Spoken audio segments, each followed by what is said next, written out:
Although I don't have a bent for math, I still enjoy the subject immensely.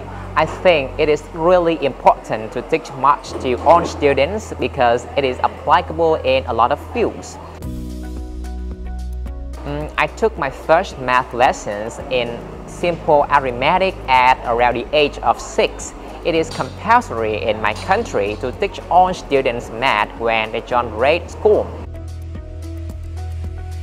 Yes, of course, but I thought the math in secondary school and high school was much more difficult than the math I had learned in elementary school.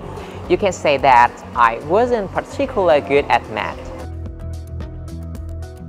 I think an exercise that a teacher can assign to students to make math more relatable, thereby making it more interesting, is trying to relate real-life problems that they can apply their mathematical knowledge to solve. That is the best way to capture the students' attention, in my opinion.